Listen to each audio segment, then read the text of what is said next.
जड़े 95 वर्ष वयस्क वृद्धा महिला को कुकुर कामुड़िथिबा वैक्सीन नेबा पई दीर्घ 10 किलोमीटर दूर चालिकी जीवा आसिबा देखिबा को मिलिछि।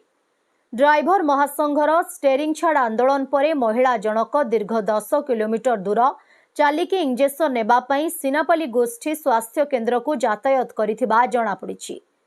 वयस्क वृद्धा जनक सिनापल्ली ब्लॉक अंतर्गत सिंझर सिकाबहाल ग्रामर मंगलबारी महरा। प्रकाश जे गत मंगलवार दिन ठारू ओडिशा ड्राइवर महासंघ निर्देश क्रमे सिनापल्ली ड्राइवर महासंघर स्टेरिंग छाड़ आंदोलन जारी रही, जहा फल जानवाहन चलाचल बंद रहिथिबा बेले जरूरीकालीन गाड़ी यातायात करुछि। हेले दुखर विषय गत किछि दिन तले मंगलबारी को कुकुर कामुड़िथिला। तापरे परिवार लोके मंगलबारीर चिकित्सा करथिले। चिकित्सा परे नियम अनुसार इंजेक्शन नेबाकू डाक्टर कहिथिले। नियम मुताबक सबु इंजेक्शन मंगलबारी नहीं सारिथिबा बेले शेष इंजेक्शन नेबार थिला। सेही इंजेक्शन नेबाकू पुओ गुरुदेव महरांक सह सिनापल्ली गोष्ठी स्वास्थ्य केन्द्र जीवाकू बाहरिले। हेले ड्राइवर महासंघ स्टेरिंग छाड़ आंदोलन जोगु जानवाहन बंद थिबा जानि पारथिले। सेठारु माँ और पुओ दीर्घ 10 किलोमीटर दूर चाली चाली यातायात करी इंजेक्शन नहीं घर को फेरीथिले। बस न मिलिबारु माँ एक बाड़ी सहायतारे चलीथिबा बेले पुओ निजर दुख कष्ट बखाणी असंतुष्ट प्रकाश करथिले। एभली अनेक यात्री ड्राइवर आंदोलन परे हैरान हरकत हेउथुबा यात्री महल रे असंतुष्ट प्रकाश पाउछि।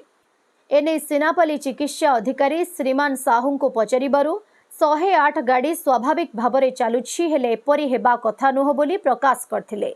एने वृद्धांक पुओ विद्याधर महरा कहिसंती गाड़ी मिलिला नाही, बाध्य होई चालिबाकू पड़िला बोली प्रकाश करिसंती।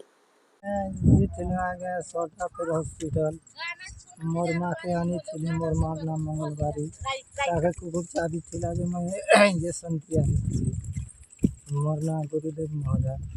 आपण ताकर बाबू है केन गाइडा सिंह झरसिका बाहर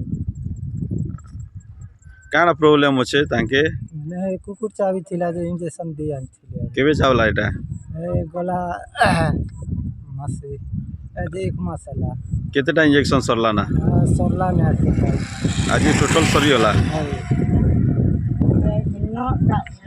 बस नहीं आवर लक्ष्मी बस चका जाम अच्छे बेला के चाली चाली आ गया बस भाटी चौक नहीं करी थी।